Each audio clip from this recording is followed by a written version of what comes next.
Hello, I am Marie Contreras. For the last 20 years, I have been a vintage and antique collectibles reseller on eBay. For the last 5 years, I have run my own pet care business. I write a weekly blog about pet care, and I recently wrote my first book about caring for dogs. I make videos on this channel about growing a small business, saving money, and living life on your own terms. If this sounds like something you would enjoy, stick around. I hope you enjoy what I created for you. So welcome to Marie C. Enterprises. I have two YouTube channels. You're probably more familiar with the Marie C. Pet Care, where I talk about the dogs. But on this one, I talk about running a small business, entrepreneurship, things that you are doing a lot of, but not talking a lot of. You mostly talk about dogs on your podcast. But why don't you introduce yourself and tell us a little bit about you? My name is Robert Ober, and I live on the New South Wales Central Coast in Australia. So it's about an hour or so north of Sydney. So, and we're just going into our spring. So it's warming up outside, which is nice. The sort of standard-ish had the family dogs when we were young, growing up with dogs, and I always felt maybe a little bit closer than normal connection with dogs. Always loved them. Had them around in different relationships. Going back maybe to 8 to 15 years ago, when we just moved up here, we were in a housing situation where we couldn't have a dog. We didn't have one just before we moved, and then it took a while, and it was sort of draining. I know it was nice to see with friends and family to spend time with the dogs, but when the situation changed and we were able to move into a house where we could have one, that was basically one of the instigators that actually made us move from where we were. It was like, no, we've been way too long without a dog. So no. Then by chance we were looking around for different things. Actually saw a sign on a pole that said Doberman puppies, and we said, oh, how far away? My other half said, give them a call. If they're not too far away, we'll have a look. Mm. They happened to be in the same suburb. They were just looking to give the female one litter before they de-sexed her. I'll be honest to say we weren't really looking for a Doberman, but once we went there, saw the pups, and one pup sort of basically chose us, and that's it. That was 8.5 years ago. Is it a male or a female? We have a female. Her name is Marley. And that's sort of, she was the reason then where I went really sort of heavily into everything dog again. Mm-hmm. As soon as you get that puppy, it's like research, and you get as much information from everywhere. Then you get frustrated because of the conflicting information. So and most people want to do the best that they can for their dogs. So I would listen to hours and hours of podcasts and do a lot of reading. I sort of tended to focus a little bit more on the healthcare side. A full disclaimer, and when we first got her, for I suppose the first 6 months to a year, she was kibble, and I know I'm probably going to upset some people saying that, but then when I learnt better, we took her off that, and she's been raw fed for many years now. She loves to run, so that also had a big impact on what I did and what I did with her. Mm-hmm. So there was a lot of off-lead running, but to bond, we started doing jogging and running together. One event that I tell everyone about is called Park Run. Park Run is it's a human fun run, 5K, and they are everywhere. They're worldwide, and they're probably somewhere, wherever you are watching and listening to this, they're probably not too far away from you. The reason I love talking about them is the majority of them are dog friendly, and it's a great place to start to take your dog Here, for that physical stuff. the majority of the runs here are not dog friendly. It's the rare, it's the rare run that is dog friendly. They call them 5Ks and 10Ks. They go by the measurement here. And I used to do one every weekend. I used to do a 5K every weekend, but you couldn't bring a dog. And I always felt a little guilty behind, you know, because they would love it so much, but not all dogs are well behaved. And I think that's part of the problem is they didn't want dogs messing it up, I guess. But I know if my dog would have loved it. No. They have specific ones out here where they'll say with your dog, you know, but it's rare. So that's okay. We're probably a little bit the opposite, where out of the, I suppose there's probably 4 or 5 I can think of within a half an hour's drive from here, and there's only one that I know with that you can't take them. Are they regular? Here they have them for different, they're usually fundraisers. Like there would be a breast cancer run and a lung cancer run and a Parkinson's run. They're usually raising money. Are yours ongoing in certain locations? Yeah, park run, they COVID permitting, and that's another thing that, you know, won't go into too much, but yeah, COVID permitting, they're on just about every Saturday morning. Oh, how nice. Yeah, we should do that here. That sounds nice. You do have them there. I don't know whereabouts, but I don't either, because everywhere I've lived, I've never seen anything like that. But that doesn't mean it doesn't exist. It hasn't found me yet.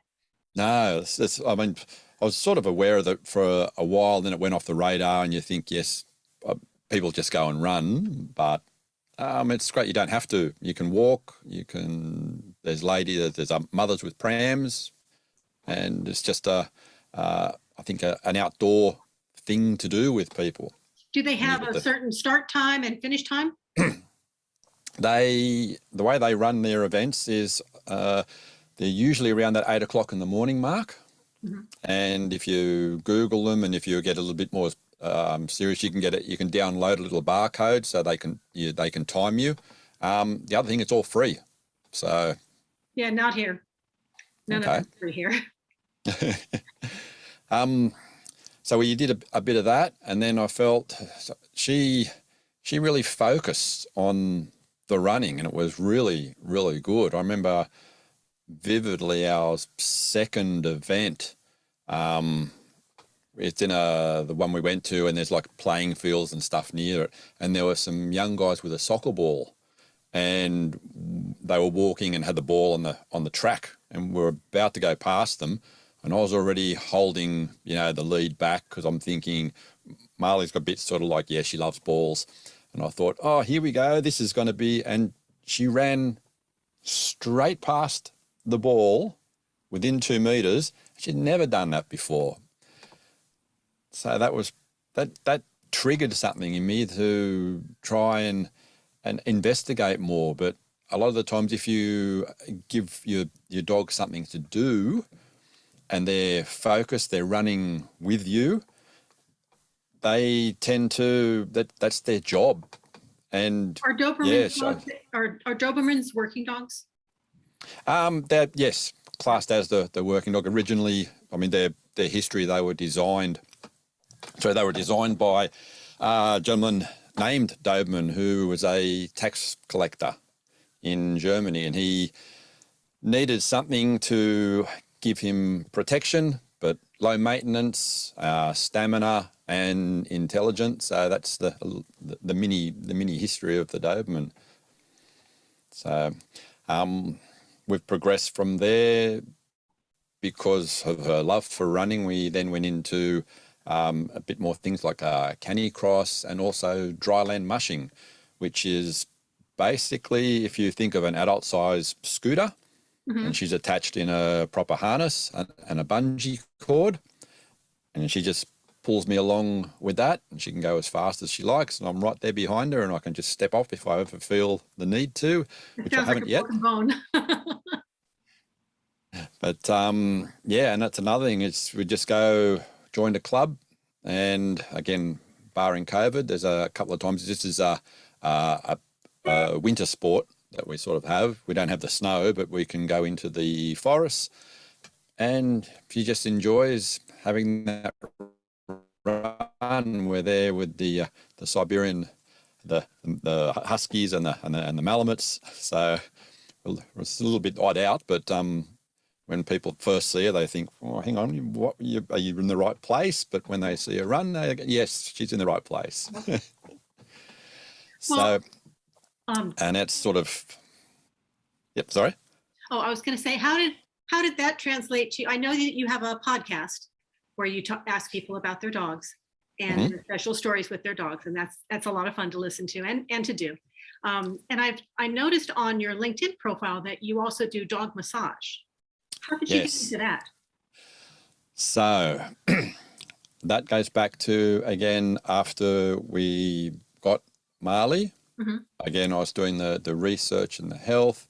I've always been really comfortable approaching or I should say not approaching, but letting dogs approach me. And I've always been very comfortable, no matter what the size of the breed, being in a dog's presence. More I researched the benefits for canine massage. I mean, with humans, everyone knows that it's a nice feeling. It's good for our body. There's all the physical benefits with working with muscles, with tissue, with blood flow, working on the lymphatic system. It's absolutely no different for a dog. They've got the same blood, bone, muscle tissue. The added benefits for doing massage on a dog is dogs are very stoic, as we know, and it's hard for them. They won't show any small signs of discomfort. Can you feel that's them just when you're massaging them? Part of the animal sort of you don't want to show any weakness.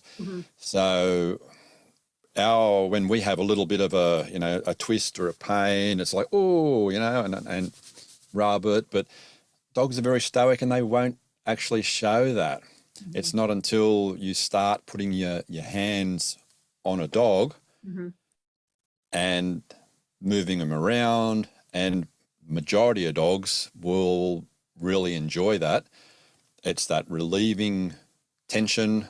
You're also working on the fascia. They will probably even move around to where they have got sore spots and direct your hand a lot of the time.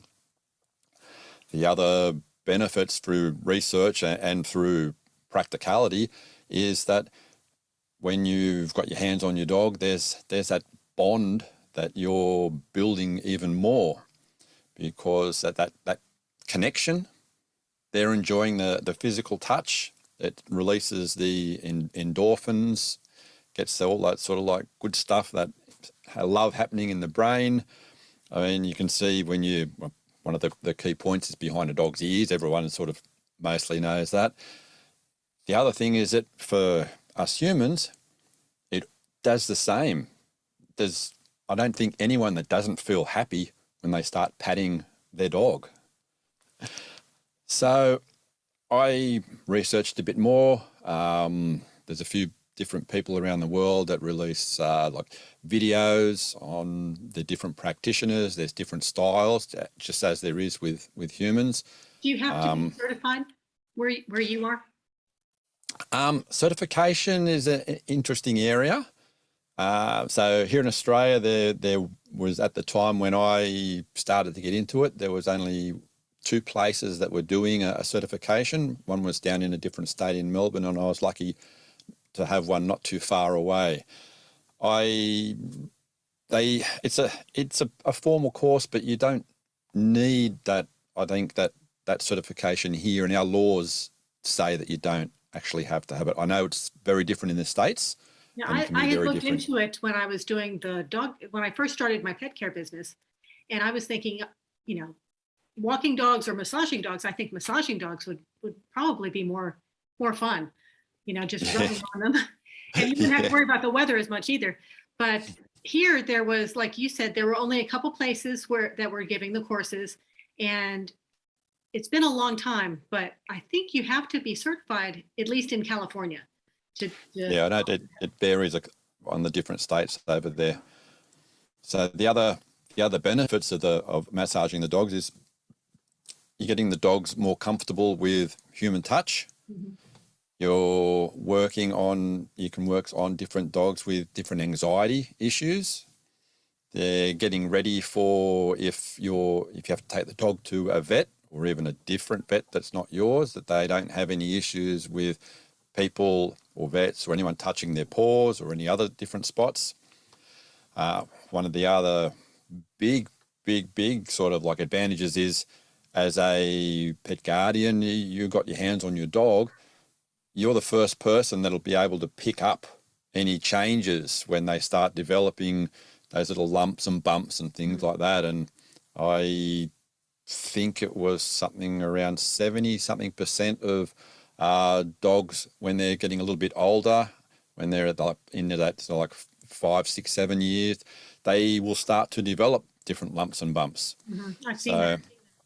The majority of them will just be fatty tissue, but the more that you are conscious of them, the easier it is for you to say, hang on, this one's growing, really fast, or it's changing in density if it's getting harder. And that way you're much more prepared to go to the vet to say, hang on, look, this is what's been happening. It's taken this long to get that big. And then they can take, they've got a much better idea of what they're working with. Do you do the dog massage very often, or is it something that you think the dog owner should learn? I personally think dog owners should be massaging their dogs nearly every day. My dogs would agree with you.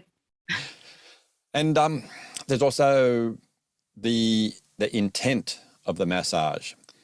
So one of the easiest things I sort of say for people to understand is, for people that go out, say, for a jog or a run, you put your runners on, you open the front door, but are you doing sprints straight away? And everyone looks and goes, no, you warm up. Mm-hmm. But yet the majority of people with a dog will go to the park or the beach, open the car door and throw a ball, throw a stick straight away. Yeah. It's, I'll say there's a lot less chance of a dog doing itself any injury if, again, it has a little bit of a warm-up. Mm-hmm. And a warm-up for a dog can be just basically just taking it through a bit of a walk, a little bit of a trot. From a massage point of view, putting your hands on, just rubbing up, getting that blood flow going, just a little bit of a warming of the muscles. And it can only take 5 minutes or so. And that will dramatically cut down the risk of them doing any damage to themselves. On the flip side, after your dog has done, some exercise, you can do, like a cooling down, the same as when people do some stretching, a little bit more relaxing.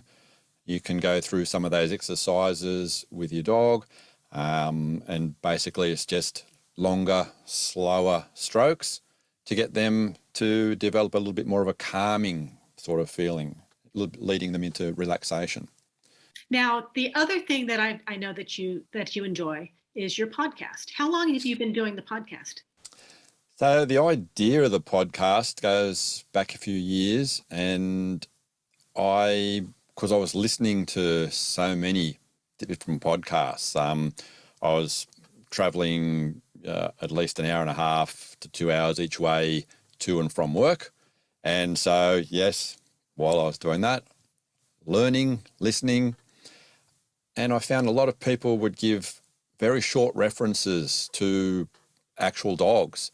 There was a lot of podcasts, and there is out there on behavior, on training, nutrition, everything to do with the dogs. And I found myself thinking, I'd love to hear more about that dog that someone just spoke about. And that's something I couldn't find. So I had the idea, and then then I think I lacked a little bit of, say, self-confidence. Shelved the idea for a little while, Well, it's and terrifying. probably about That when you're not in the public eye like that, or even their ear, it's a little terrifying. it. Yes. So for some people, for a lot of people, it can be because you're putting yourself out there. Mhm. There's that fear of, oh, how am I going to be perceived? Are they going to? Is anyone going to listen? What am The I going to funniest, do if people say it's the, horrible? the funniest thing that I realized when I started my YouTube channel a year ago, and it terrified me. I was so afraid. And I thought, what are my friends going to think? They're all going to make fun of me. They're going to think, all these things. And then what I realized after a few months was they didn't care. Yeah. It would be wonderful if I could get them to watch it, but I mean, if it wasn't something that they were interested in, they weren't going to watch it anyway. And whatever your niche is, or niche, however you pronounce it, but whatever your niche is, only the people that like that niche are going to pay attention. And the Yes, majority of your friends and family, they're worried about their own things and they love you, but they could care less about all the YouTube and the podcast stuff. And I agree. I found that very freeing though, because I felt like, well, I can pretty much say and do whatever I want because none of the people I know are even watching. So I just have fun with it. And then by the time they do watch, now I'm more comfortable with it. You churn out enough and you start to get a little, you still say and you still put in the words that you can edit out, but I don't care as much. Not in that way. Not in the self-deprecating kind of way where I'm You've worried. gone the I'm you've not gone as the afraid. you've gone the extra level. Say, I'm only still back on audio. I'm still in a safer place where I don't have to worry about anyone looking at my rough head. That makes me think about a podcast because the whole hair and makeup getting ready for a YouTube. Because I'm a dog walker. I don't wear makeup most of the time. I put my hair in a ponytail. I'm very low maintenance. But when you think about putting your face on there for all eternity, possibly with YouTube, you at least want to have your hair done. And Mhm. it's different. On a podcast, you just have to sound good, stay hydrated. That's true. And so yeah, about I think a bit more than a year and a half ago now, I revisited and went, you know what, I'm ready. I'm going to do it. I don't care.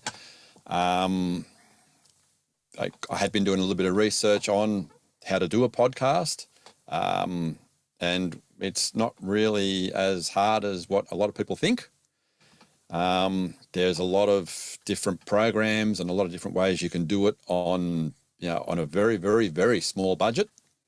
So there's nothing that barrier to try and have a go and just have that experience. There's nothing really stopping the majority of people. YouTube's the same way. If you have a smartphone, you can have a YouTube channel. Mhm. And I know in the beginning, I've got a nice camera and I've got a nice phone. And the phone was so much easier. Like the interview I did with you was on my phone because I didn't really know how to work it on my laptop, but it was easier on the phone. And it sounded okay. I mean, my audio could, that's what I forgot this time. I have a microphone and I forgot to plug it in. I'll get there. Oh, that's all right. I mean, you're sounding all right from this end. Well, thank you. Yeah. I have a good computer. So I got a few friends, some local people that I'd known with, and just asked them, hey, do you want to have a little chat about your dog? The dog's the hero of the podcast. Won't be asking really any personal questions. No disrespect. Not interested in you or what you sort of do. My little niche is the show's going to be all about the dog and hearing about it. I thought your show had been around longer. You seem more seasoned than a year and a half. Oh, thank you. So I got a few of those in, and when you start doing a few, you just ask. I got the confidence to ask a few people. There's a lot of different avenues, different Facebook groups, things on LinkedIn. You just see a few people. You see people that are obviously got a nice connection with a dog. Sometimes you just for luck, what's the worst thing I can do? There's a stranger, you send them a message saying, do you have a dog? Would you like to talk about your dog? Yeah, I got over that person didn't reply, and it's like, okay, they didn't reply. Yeah. Soon I was getting a few different people, then a few people got referred. I was speaking to some different trainers and then got referrals. I've spoken now, it's sort of grown. The reason for the podcast was not to be, well, the niche was just the dogs, focus on the dogs, but there was no prerequisite. It didn't have to be a sports dog or a working dog or a pet dog, a service dog. I've spoken with people that have the whole lot, and there's no barrier. It doesn't matter if you've just had the dog a little while or a long time, or it was 20 or 30 years ago. If you had any of the dogs that you wanted to talk about, that's what I wanted. People have contacted me almost like I had a dog, or my dog's about to pass. I want a memento so I can listen to it later. And I thought that was really touching. Way back.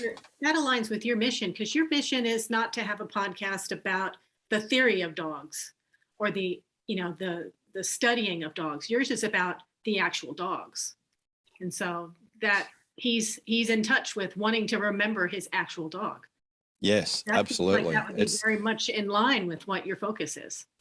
It's just getting more people to listen and just hear how awesome dogs are and how much they influence our lives and are part of our lives out of any other species on the planet.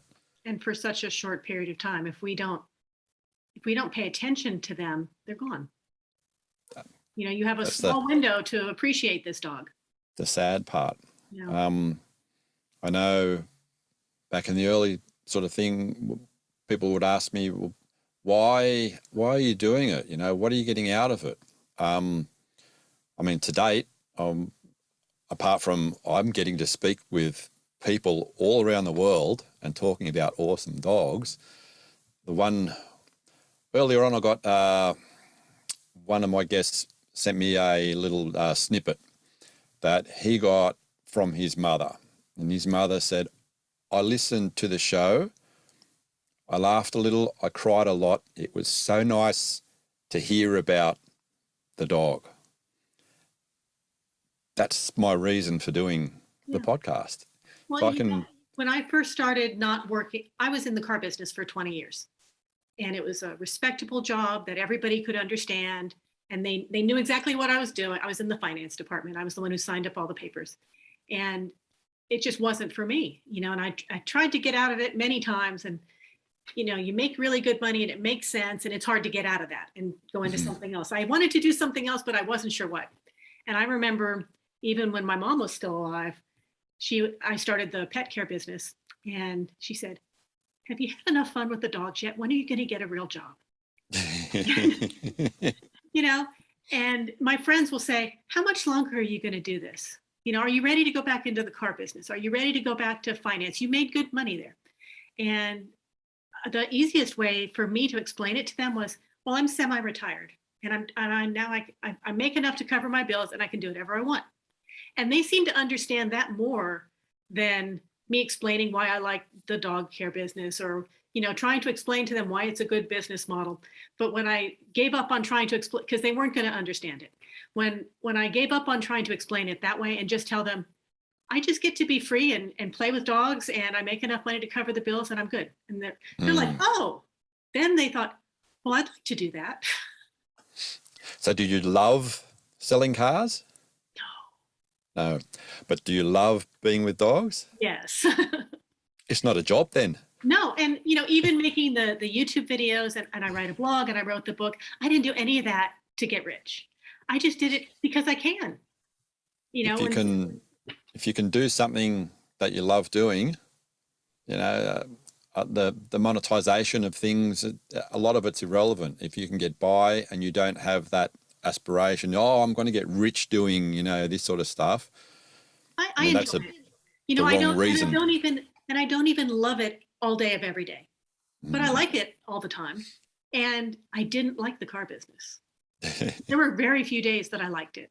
I liked the people that I worked with, and I liked helping people when there would be some people that came in, and I did do the selling of the cars, but I did the finance part. And sometimes people had really bad credit, and I would find a way to get them a loan approved. And those people would cry because they needed a car. They couldn't get to work without one. But then there's a lot of other people that aren't there because they need it. They're in for a new car every couple of years. And it was just a job. I like talking to the people because I was always meeting new people every day. And I like that. Mm-hmm. But trying to make everybody have a warranty and all that, I'm good. I don't need to do that anymore. I'd much rather just pet dogs and be covered in dog hair when I come home, and come home in a decent hour. I work the hours I want. I don't work nights, Nice. I don't work weekends. I didn't have that in the car business. I don't know what it's like in Australia, but here it was, 10, 12, 14-hour days. And the finance person is the last one out because they're the last stop. When someone says, yes, they want to buy a car, the finance person's the one who does all the paperwork. So they're going to stay. Mm. So, but my friends understood me doing that kind of work, but they just don't understand dogs. And when I said I'm semi-retired, then they're like, oh, okay. And I do it because I want Nice. to. And they understood that a little better. Let me check my notes real quick. I know I had other questions for you, and I got a little sidetracked. Yeah, that's fine. Now you've got a couple different things that you've got the podcast. What would you tell people that are just starting out, that are thinking about maybe starting a podcast but are afraid? Okay. First thing is, I suppose, really think why or what are you afraid of? Because you can, basically with a phone, and I think you can actually do it for no cost. There's a few different services that will actually let you start going for free. Give it a go. You've got nothing to lose. If you are passionate, I suppose that's the key thing. You see sometimes on different groups people saying, I want to do a podcast, I want to make money from it. I'm not sure what I want to do it on, but I know I want to make money from it. And I think that's the wrong way of looking at something. It's like also, how are you going to define if your podcast is successful? And that really is an individual answer. Some people will say, if I make $1 million, I'll be successful. Mm-hmm. But my point of view is that if you've made a podcast and if you've only made one episode and then one person has listened to that and that it has an influence on their life, you've had an influence on someone else, and that can be deemed successful. I agree. And I think, whether it's YouTube or blogging or podcasting, any type of content creation, if you're doing it because you need to pay your rent, or you need to make your car payment, or you need to put food on the table, then I think you need a job. Yes, you won't make that money on the podcast. Yeah, because if you're trying to make sure that you make the money from that, whatever content source you're creating, it takes a long time. It takes a year or two for most people to even start earning money, and you'll be homeless and starved by the time your podcast, even if it's going to be a good one. It takes time to any type of content creation, whether you're making videos or podcasts or even writing blogs. There's a learning curve. And I think it takes the first 3 to 6 months, you're just figuring out how all the moving pieces fit together. And, very few people are listening or reading or watching, whatever it is. And it just puts so much pressure on your content to perform if you need it. But I think for most people, even if you're going to be, the next Joe Rogan or, Mr. Beast on YouTube, whatever it is, and you're going to be successful, those people probably had jobs in the beginning.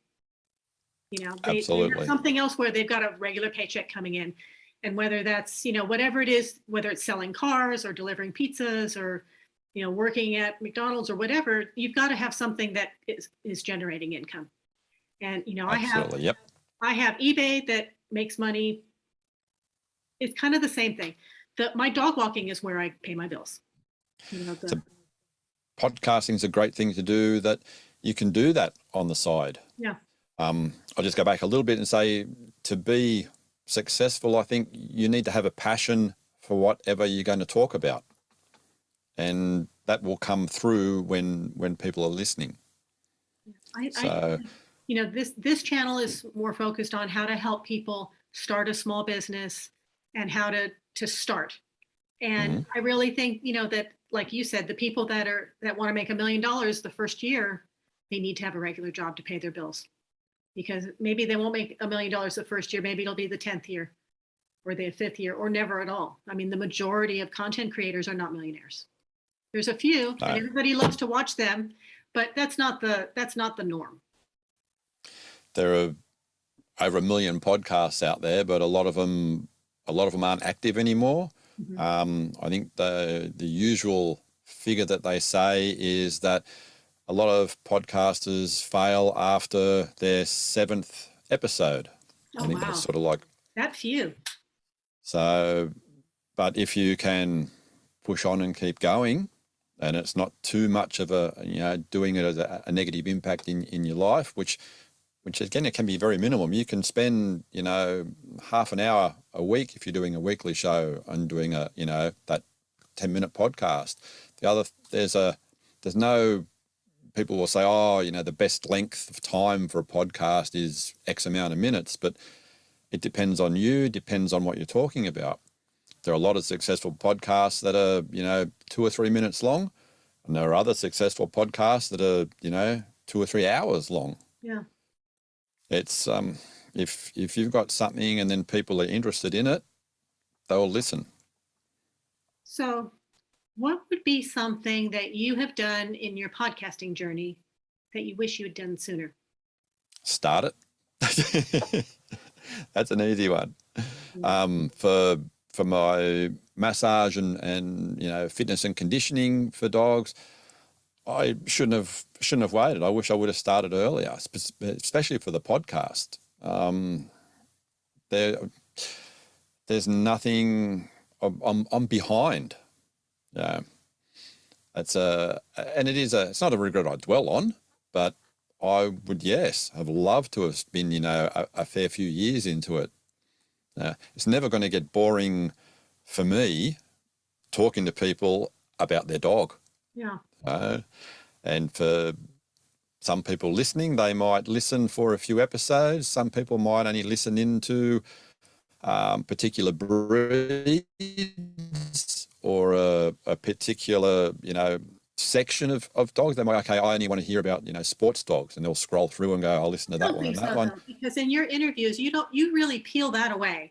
The labels and the categories are really not a focus on your show at all. You really do want to know more about their personalities and their little quirks and the things that make them individual. And I think that makes it a better show.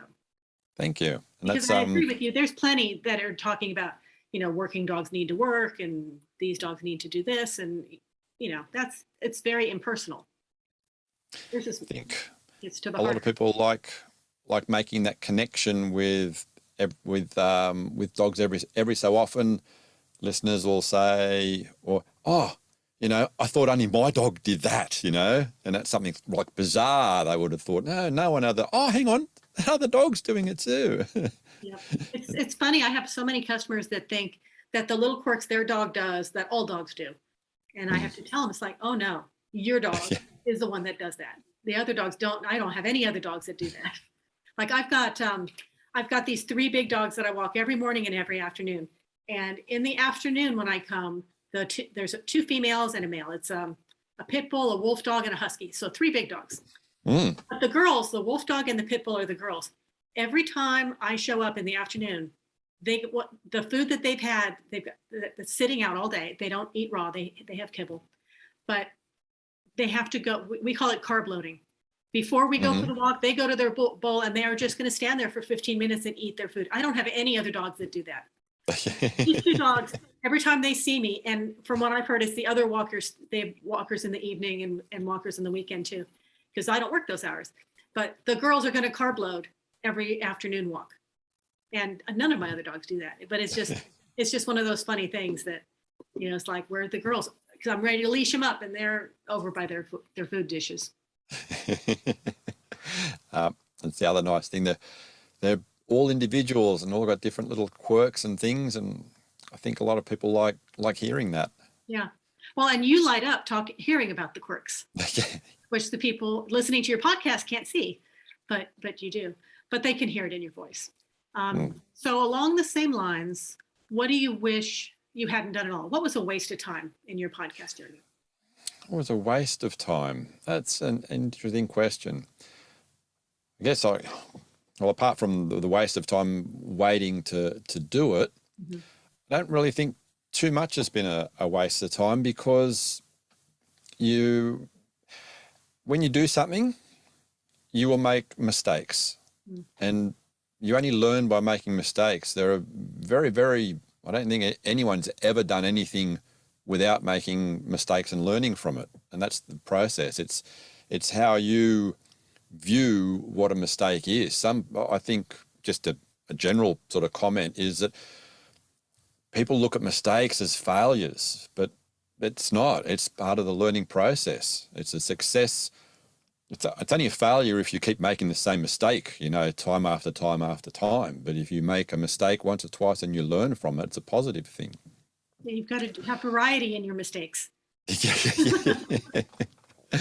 So and I've made plenty of mistakes. You do, even with the podcast. You're sort of like, hang on, something failed with a bit of recording, or hang on. I try not to do a whole lot of editing, so it makes it a little bit easier. With my other canine, the conditioning and the massage, again, I think it would have been nice if I would have started this, 20 or 30 years ago. So that would be my regret. They didn't even have podcasts 20 or 30 years ago. No, I mean with the massage and the fitness and conditioning. I'm amazed all the time at all the ways that we can start little businesses and make money that didn't even exist 10 years ago. Yes, that's very true. When I was a young woman fresh out of high school and going to college, and it was a different world. I mean, the options that you had, we were in a suburb of Los Angeles, and we were about an hour out of the city when I first had my kids. And the city that I lived in had a couple big manufacturing plants, and they had car dealerships, and they didn't really have anything else. So when I was thinking about, well, what kind of work do I want to do now that my kids are going back to school, there were very limited options. And now I could have stayed home and made a YouTube channel and been a millionaire. Now with with this newfangled thing called the internet, it's changed so much. You're in everywhere around the world. The reach is just incredible. Well, and the information at our fingertips too, because Yes. It used to be you'd have to go find a book or take a course or get a degree in something. But the things that people are learning now, there's so much information that isn't even in the libraries. The internet is so much more up to date than a lot of the books. Yes, that's the other thing. Something, what you learnt yesterday is outdated today. I mean, there's a few things, like taking care of dogs. That's evergreen. But and even writing a book. I just wrote a book and it was published, and I didn't have a publisher, or I did it all myself. And I'd never heard such a thing. I mean, they had vanity publishing before, but you paid for that, and Amazon's completely free. The editors aren't free and the formatters aren't free, but people can do it without that. You could write a book and edit it yourself, and you could get it out there, and a lot of people do. Absolutely, you're right. There's so much opportunity. It's just a question of what do you want to do and how do you want to do it? Yeah, now the big decision isn't, it's of all these many opportunities and options you have, which one? And really, I think that's maybe why people give up too soon, because there's so much choice and there's so many different things that you can be doing. Maybe it's hard to commit to one option long enough for it to True. succeed. And then I mean, if you throw in, the pandemic, that's really sort of like focused even more so on social and being on the internet to provide something or make an income or. Yeah, people didn't want to leave their houses, so they were trying to find ways they could work from home. Mm. My other dog came to visit. She's down here. You didn't hear, but you. I think you saw both of them last time. My dogs don't like to be left out. No, and they shouldn't be. Up. There she is. Nice. There she is.